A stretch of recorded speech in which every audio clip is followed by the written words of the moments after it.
It's definitely my husband's child. My daughter was in tears, frustrated. The members of my in-laws, who should have been overjoyed at the birth of the long-awaited heir, changed their attitude completely when they saw their grandson's blue eyes. "You must have cheated," they accused my daughter with terrifying faces, just after she gave birth. "How could I possibly do that?" Without listening to my daughter's side, they assumed she cheated and eventually kicked her and her grandson out of the house. I will never forgive them. My daughter is not like that. Furious, I took action and managed to uncover a chilling truth that made my son-in-law turn pale. However, this was just the beginning of a revenge drama. My name is Madison, I am 55 years old. I lost my husband to illness 10 years ago, and since then, I have raised my daughter Emily alone. She turned 27 and told me she wanted to marry someone. Her partner was her senior from college, a year older, named Gary. His family owned a dress shop that had been in his family for generations, and it was decided that she would move in and help with the family business right after getting married. I was prepared to marry her into a business family, knowing it would be tough, but I was still worried. "You are so diligent and tend to overdo it. I'm worried about you living with them right from the start." "Gary is a kind man, he'll be on my side if anything happens. Don't worry." My daughter tried to reassure me with a cheerful tone. Indeed, the attitude of my future son-in-law towards Emily during their marriage introduction was very kind. Thus, the two of them decided to marry. However, at the meeting of both families that followed, my worries only grew. I had never felt such tension before facing my in-laws for the first time. Because of it, sweat dripped from my forehead in a room that wasn't even hot, and I couldn't let go of my handkerchief. I'm so nervous. I need to calm down. But Gary's father didn't care about such things. As you know, our family has a shop. We have a family tree that dates back generations. He started talking about his family as soon as greetings were exchanged, proudly showing off their family tree. He brought it with him, but he didn't have to show it here. While I was surprised, his lengthy explanation seemed to please his wife and my son-in-law. The conversation continued endlessly with boasts. At first, I was interested, but as I grew tired of listening, I looked for a way to change the topic. That's when I noticed the dress worn by my mother-in-law. Such a beautiful pattern. As expected from a dress shop owner. Then, my mother-in-law looked surprised and stared at me with wide eyes. "Oh. You know your stuff. But I guess you don't own one, do you?" She scoffed as if mocking me and glanced my way. Are they looking down on me? Despite feeling unpleasant, I reassured myself, thinking of my daughter. But as the conversation moved to the specific arrangements for the wedding. "I'm sorry to ask, but you don't have a formal dress, do you? If so, we can lend you one from our shop." "How dare you ask that?" "Of course, she doesn't have one." My mother-in-law said that, giving me a sneering glance. "I have one that my mother gave me when I got married." I quickly interjected before my in-laws could assume further. "Oh, you do?" Her face looked as though she didn't believe me. "Our shop caters to connoisseurs at ceremonies, and we can't afford to have even a daughter-in-law's family wear a cheap one." Her comment finally made me lose my patience. "The dress my mother gave me is precious and is certainly not something to be ashamed of." I realized I had raised my voice and calmed myself down. My mother-in-law frowned, showing a bitter expression. Then, something unbelievable happened. She picked up a coffee cup in front of her and tipped it towards me. The coffee, filled to the brim, spilled over the table and onto my clothes. "Oh, I'm sorry. Did that get on you? We'll compensate for it. It must be cheap anyway, right?" My hands trembled with anger. Then Emily, sitting next to me, gently placed her hand on my fist. "Mom, I'm sorry. I'm sorry you have to go through this for me." She whispered quietly, got up, and brought a towel from the kitchen. And as I wiped the coffee-stained clothes off her and saw the sadness in her eyes, I came to my senses. I must endure this for Emily's sake. I somehow managed to hold back and get through the situation. At the wedding that followed, I attended wearing the formal dress provided by my in-laws, following their wishes. It was all for the happiness of Emily, no one else. After that, my daughter, Gary's wife and the young proprietress of the shop, tried her best. But there was one problem. Though the couple wanted children, they had been unable to have any for 3 years. Hearing the in-laws strongly desired an heir, I worried that Emily might be being blamed for not having children. However, when she occasionally showed her face at home, she acted bright and happy. "Don't worry, Mom. There's nothing to worry about. Everyone tells me there's no need to rush with the kids." "Really?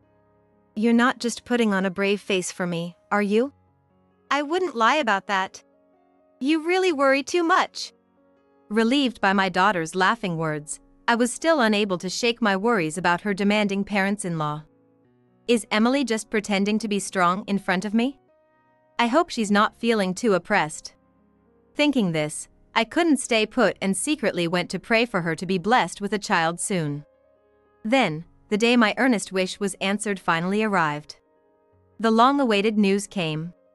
"Mom, I'm pregnant. I'm finally going to be a mom. Congratulations, truly. I'm so happy for you." While I was truly happy, I also worried about Emily's health. "You're not still standing at the shop working, are you? It's your first pregnancy, and you really shouldn't overdo it in the early stages." "Yes, of course. Everyone's being considerate, and they've told me I can take a break from the shop until I'm stable." Relieved by Emily's words, I sighed in relief. But after that, my daughter stopped coming to show her face at home much. Worried, I frequently called to check on her. "Hello, how are you feeling? Maybe I should stop by the shop for the first time in a while. I haven't seen your mother-in-law and the others for a while either." With her first pregnancy, she might be facing many confusions. As a mother, I wanted to support her in any way I could. If she was struggling with morning sickness, I was ready to offer whatever help I could. But her response to my suggestion was unexpected. "What? Please don't come to the shop." Her tone was so forceful that I gasped in surprise. On the other end of the phone, Emily seemed startled. "Just anyway, everyone's busy, so please don't come. I'll definitely come over to you soon." With that, she abruptly ended the call. Hearing her hurried voice over the phone, I felt anxious. Yet, as she had asked me not to come, I refrained from going, but Emily never showed her face after that. Even when I called, we couldn't talk long, and I hardly got any updates about the baby as months passed. Maybe just going to see her wouldn't hurt. Worried, I went near the shop before it opened and saw my daughter, heavily pregnant and struggling with many packages, coming out of the shop. It seemed she was rushed with the preparations for opening. Moreover, Emily, wearing a dress, seemed to be in pain from the tightness around her stomach. I can't believe they'd make a pregnant woman carry so much. She could wear regular clothes. Unable to stay put any longer, I hurried to the shop and confronted her. "Mom, I told you not to come here." "Waiting for you to show up hasn't worked, has it? More importantly, are you okay doing something that tightens around your stomach?" Before my angry self, Emily looked down guiltily. Then, hearing our voices, my mother-in-law came out from the back and glared at us. "You can hear everything from the back with such loud voices. This is why it's troublesome with people who lack refinement. How could you make my daughter work so hard with such a big belly?" I retorted as best I could, but my mother-in-law just twisted her mouth and smirked. "It's natural for her to wear a dress and stand in the shop. Besides, she's our daughter-in-law now, so it's our business how we use her." Irritated by her words and about to respond, Emily quickly intervened. "Mom, please, just go home for today. I'm okay." I had no choice but to reluctantly leave the hospital after being told so. I knew it. No one was really being considerate. My anger simmered as I saw my precious daughter being treated like a servant. But, since Emily had insisted, I couldn't make a scene. All I could do was pray that she would deliver her baby safely. A few months later, When I received the call that a baby boy had been safely born, I contained my excitement and headed to the hospital. In the hospital room, I found my daughter exhausted from giving birth, and the baby was still being attended to by a nurse. The members of my in-laws who had arrived earlier were overjoyed that an heir had been born. I went to my daughter, stroked her head, and said, "Emily, congratulations! You did so well. You're amazing." "Mom, thank you." I'm sure no one else had offered her such comforting words. Tears welled up in my daughter's eyes. Soon after, the nurse brought in my grandson. He was laid in a baby bed, sleeping soundly like an angel. Oh, how adorable! He's truly our grandson. After all the worrying about not being able to have a child, it's great that we finally have an heir. The loud voices of the grandparents woke up the baby, who then opened his eyes and began to cry. Seeing this, the in-laws' faces dropped as they blinked and leaned in to look closely at the baby's face. "What on earth? His eyes are blue." "What? Really? His eyes are indeed blue." The mood quickly changed, and the room seemed to freeze. Confused by the situation, I picked up my crying grandson and looked into his face. Indeed, his eyes were a clear, mesmerizing blue. Oh, what beautiful eyes! While I was genuinely happy about my grandson's birth, I was also deeply shaken. Emily and Gary both don't have blue eyes, so why does this child have blue eyes? Could there have been some mix-up at the hospital? I was frozen in confusion. Then, Gary approached Emily with a demonic expression. "You cheated, didn't you?" "How can you say that? I swear I did not cheat." "Then why are his eyes blue?" "You really fooled me, you liar." "I don't know anything about it. I'm not lying." As they started arguing, I came to my senses. "Stop yelling. This child was just born. Besides, there's no way Emily would cheat." "Then what's with the blue eyes? You're dragging our family's name through the mud." "That's why I was against marrying a girl without class." The hospital room turned into a battleground. A nurse noticed the commotion, came in, and said, "It's time for rest after birth," and forcibly ended the visit. Emily gave me a reassuring smile as I was the only one left. "Don't worry. I'm sure this child is Gary's and mine." Although I was overwhelmed with mixed feelings, I thought it best to let her rest, and I left the room.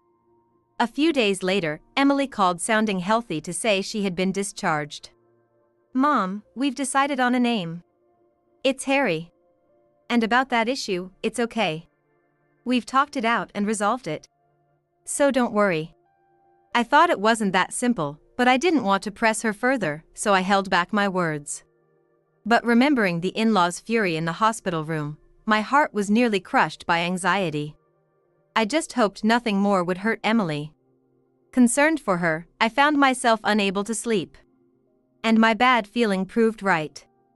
2 days after Emily's call, the doorbell rang, and when I answered it, there was my daughter, crying and holding her child, with a large suitcase beside her. "What happened? What's going on?" "Mom, I've been kicked out of their house." As my daughter sobbed, I felt my blood run cold. "Come in quickly. We'll talk more once you're inside." I hurried her inside, and while Emily calmed down, I soothed and put Harry to sleep. To kick out such a cute child, and Emily just after giving birth. My anger boiled over at the unbelievable situation. However, what Emily later revealed only fueled my rage. Afterward, I told them repeatedly Harry is definitely our child. But they kept insisting he was the result of an affair. "But you said it was resolved, didn't you?" "I thought if we talked it through, they would understand, but instead of understanding, they said they didn't want a cheating woman or a child whose father is unknown, and told me to leave." As she recalled the event, tears flowed. But more shocks were in store. "It's not just that I was kicked out of the house. They said I have to pay damages." "What? I can't believe an established family would ask for money. What about Gary? Didn't he stand up for you?" As soon as I mentioned her husband's name, Emily's face fell. I didn't want to worry you, so I haven't said anything until now. What she revealed about her husband was far from what I had imagined. I thought he was kind, which made her decide to marry him, but he quickly changed. Turns out, he always sided with his mother, a real mama's boy. Days where the mother-in-law's word was law, and even the slightest dissent was not tolerated. My mother-in-law said to think of myself as a maid in their house. I was supposed to just obey quietly. Under these terms, even during her early pregnancy stability phase, my daughter was not allowed to rest and was forced to work at the store every day. Kind Emily, thinking I would worry, never revealed the truth to me. Thinking about her enduring all this alone made my blood boil. Despite being Gary's child, why should Harry suffer like this? Seeing Emily holding her awakened son and shedding tears stirred my rage to new heights. I won't forgive them. I'll take revenge for you and Harry. You believe in me, Mom. Of course. I know my daughter. You're not someone who would cheat. Thank you, Mom. While comforting my sobbing daughter, I swore revenge against her in-laws. But why are Harry's eyes blue? As Emily calmed down, I offered her a warm drink while pondering. There's something I haven't told anyone, something that's been on my mind. Then, she shared an unexpected fact. What? Then maybe Harry is. We immediately decided to investigate the secret of our grandson's birth. 10 days later, I called the in-laws to discuss a divorce.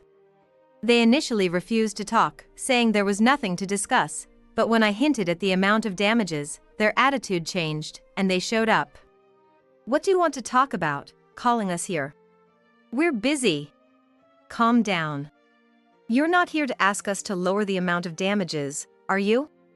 Since it's your fault, we can't reduce even a penny. Disgusted by my in-laws' selfish attitude, I was appalled. Write the divorce papers quickly. We need to get this cheating woman out of our registry before she tarnishes our family name. Then, Gary said something even more unbelievable. I interrupted him by silently handing over a piece of paper. What's this piece of paper? However, his expression stiffened as he glanced at it with annoyance. No way. That can't be true. What's that paper all about? The in-laws were confused. This is a DNA test report. I had it tested to prove Emily's truth. The day I vowed revenge against them, I decided to get a DNA test to prove that Gary and Harry were related. Emily and I took advantage of the time when all the in-laws were at the store. Using the house key she had, we entered and successfully obtained Gary's hair from a hairbrush. What? You sneaked around and did such a thing? The fact that we conducted the test without their knowledge infuriated my mother-in-law, who glared at me fiercely. This report states that Gary and Harry are undoubtedly father and son. My daughter didn't cheat. The unexpected result left everyone speechless and stunned. That's a lie. Then why? What about those blue eyes? It appears that sometimes children can be born with such traits if there is someone with blue eyes somewhere up the family tree. As I said before, our family has a proper family tree.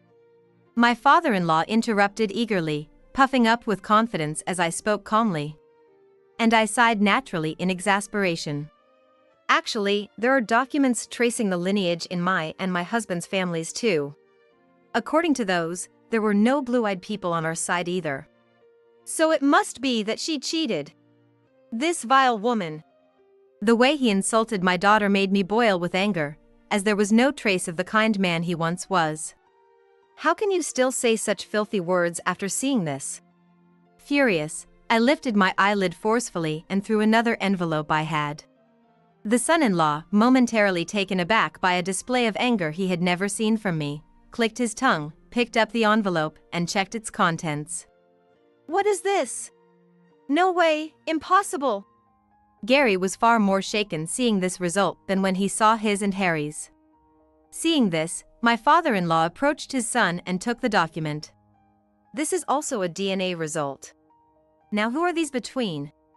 But as he looked at the paper with a puzzled expression, the father-in-law's hands suddenly began to tremble violently. Then, he started breathing heavily through his shoulders and turned his gaze to the mother-in-law. "What does this mean?"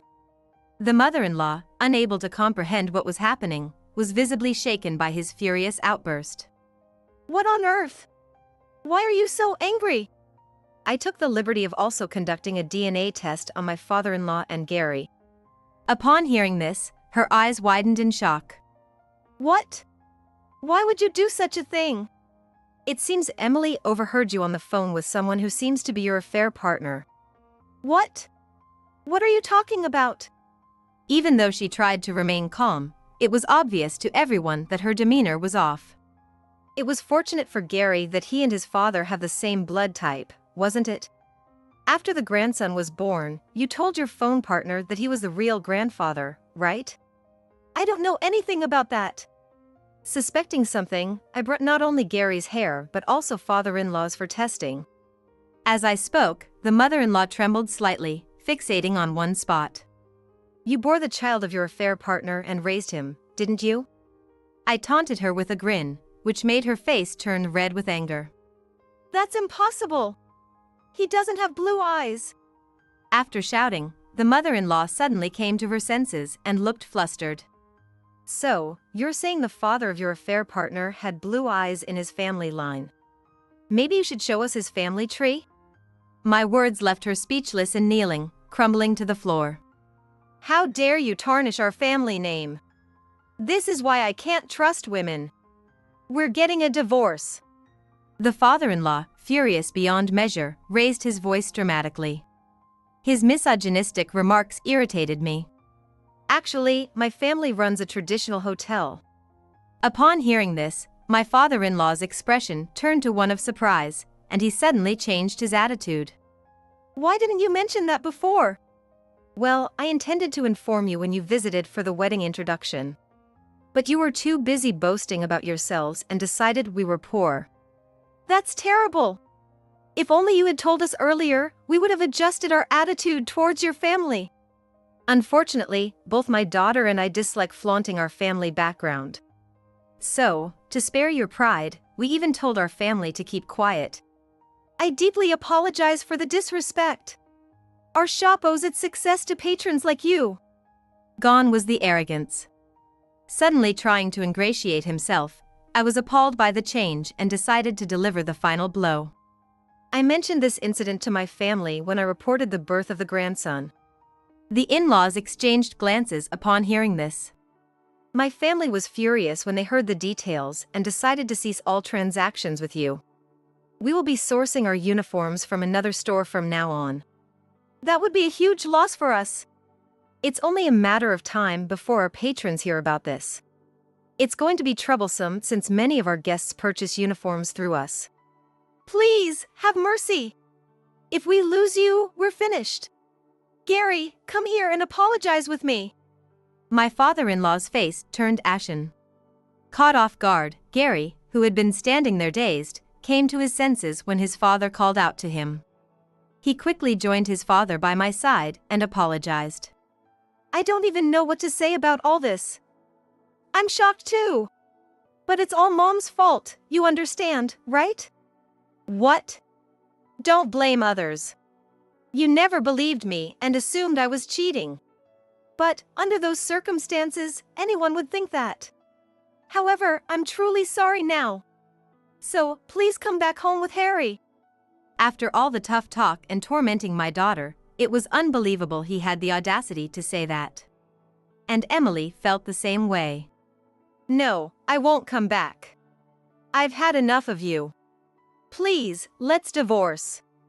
Panicked by my daughter's firm stance, my father-in-law and Gary pleaded, but there was no chance of forgiveness. "It's too late for apologies now. We'll proceed with the divorce. My daughter and grandson will stay with me, so never contact us again. This is the end for our family." At the father-in-law's words, the members of the in-laws' household slumped their shoulders in dismay. "Furthermore, we will be demanding damages for defamation and harassment of my daughter." "What?" "Given your faults in this matter, we cannot reduce the amount. I said this and expelled them from our house, bidding them an eternal farewell. Afterward, as word of this spread, the reputation of their family declined, and they barely managed to keep the store open. Abandoned by my family, they lost their regular customers, and it appears they eventually went bankrupt. The divorce was finalized, and the mother-in-law and her affair partner were sued for a large amount in damages. Moreover, with the revelation that they were not truly related, the son-in-law felt too uncomfortable to stay and left home to live in a shabby house, working manual labor jobs.